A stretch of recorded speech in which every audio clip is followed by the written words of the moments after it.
Hey guys, welcome back to another art project. Last time we made paper cranes together, and now let's do a nostalgic return of the fortune teller. Now I know what you're thinking.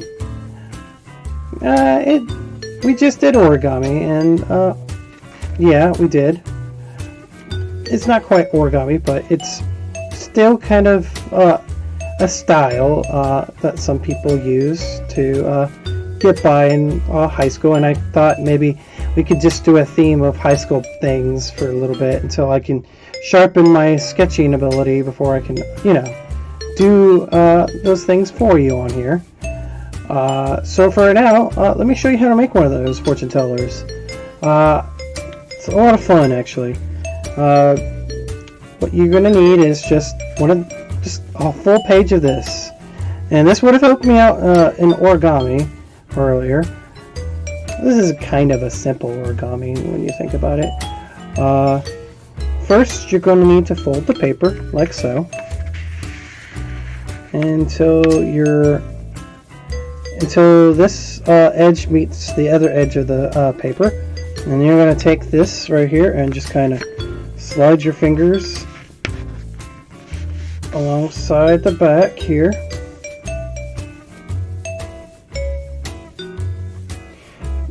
and you want to crease it just like with our paper cranes.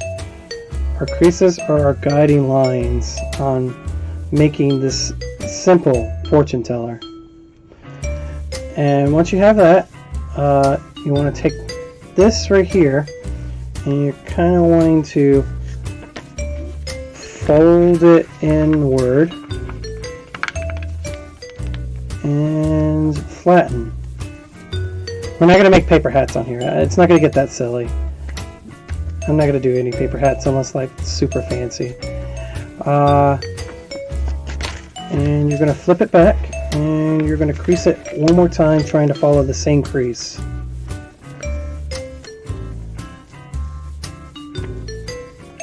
And once you have that crease, you can unfold it and unfold it one more time, and you should have something like this. Something like this, yes. And you're going to want to either do something like this and kind of tear along the crease very carefully, because you could end up ripping it if you're not careful, like I was about to do. And it's okay to take your time, because we want to make this look as neat as possible, because you're going to be telling all the fortunes you can with this thing. We're just going to need it to come out just right. Ooh, almost messed up. But in those cases, it's always okay to use a pair of scissors. Mine are a little dirty from excessive use. And we're going to try to do this as safely as we can without losing any of the integrity of our little fortune teller. Once you have what seems to be a reasonable square, which I wish I had done that with the paper crane project, but it's okay. We learn as we go. And plus, it's been a while since I've done anything remotely with paper. So now we're here. What else can we do? Well, we can take this end and just kind of fold it over here, as the next step requires us to make another crease, an X, kind of similar to the paper crane. Now, if your fortune teller doesn't come out good, just like the paper crane, this is your fortune teller. It's going to be to your specifications, and we're going to just have to repeat that step we just took till we have a little mountain Dorito thing, whatever you want to call it, like so. And now we're at this step,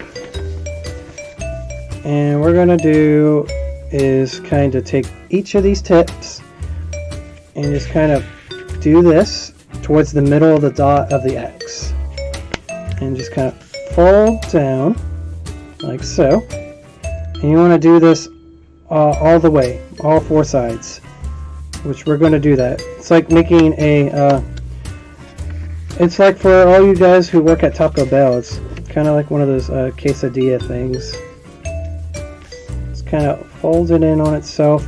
And yeah, I don't work at Taco Bell, so I wouldn't even know how to make one of those. So forgive me if I'm speaking for you.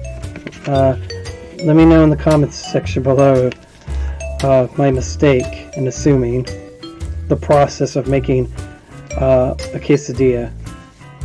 Anyway, once you have your paper quesadilla done like this,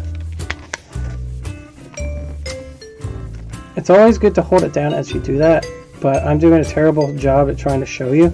But this is what you want at the end of it all. Don't mind the little tip thing right here. We can always just tear that off. It's okay. Nothing's perfect. And if anybody tells you that that you have to be a perfect artist, you could tell them they're stupid. But tell them I said that. What you want to do is be near perfect. You never want to be perfect at art. Else there's no growth whatsoever that you can do in art. Anyway, now that we're at this step, you want to double check your creases. And once that's done, we're going to lay this flat on its face. Make sure it's flat, because we're going to take these little edges right here and we're going to fold it just like before in on itself.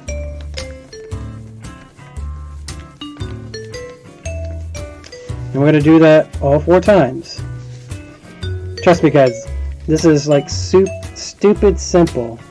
Oh, I think something fell from my... it doesn't matter. And we're just going to keep doing that all 4 sides again. Uh-oh. It's okay if it's not perfect. This is your fortune teller. And everybody's fortune teller is going to look unique. Like, now that we're here, we're basically almost done. Just verify your creases are good. Uh-oh. It's bending upwards because I didn't cut it right. But it's okay. This is my paper, I almost said paper crane. But this is my origami fortune teller, so it's going to look the way I want it to look.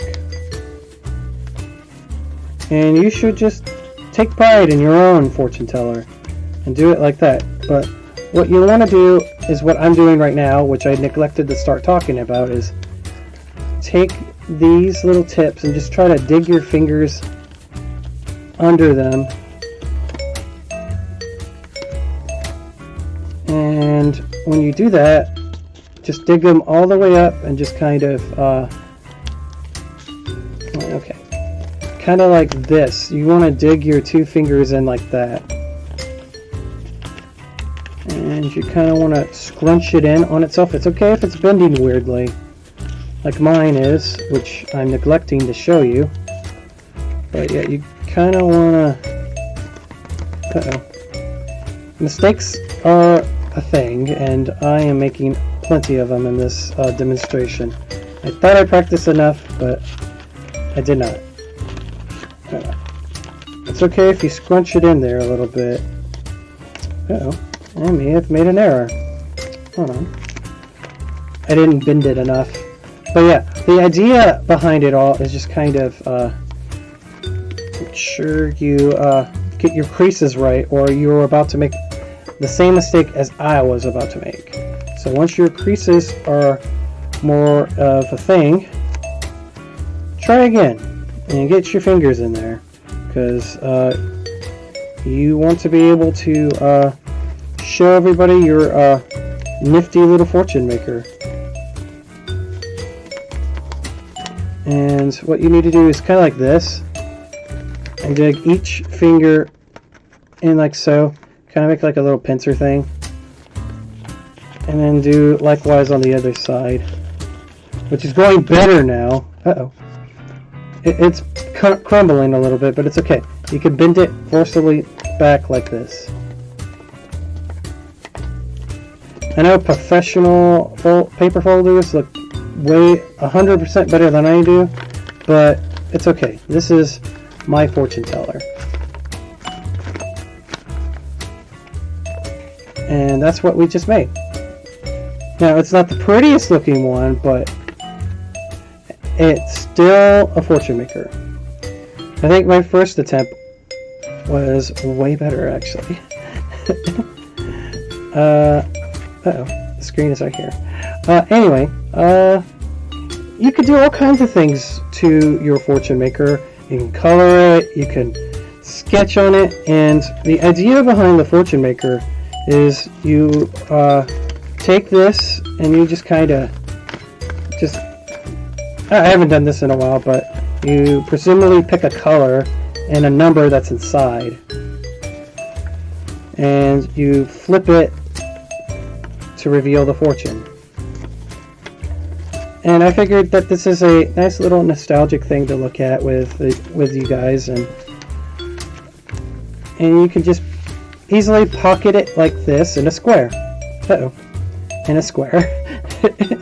I know this isn't the best this is the best fortune teller, but it's what it is. And folding paper, in my experience, has just been one of those things that have been comforting and soothing and relaxing.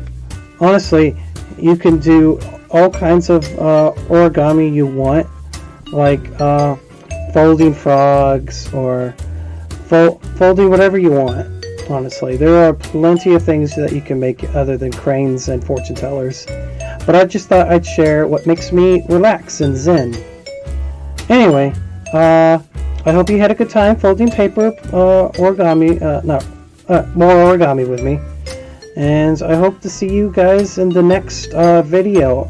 I will probably feel more comfortable with doing some of my original stuff. If not, I have something else in store for you guys other than paper. Anyway, thanks guys. Stay geeky out there. Bye.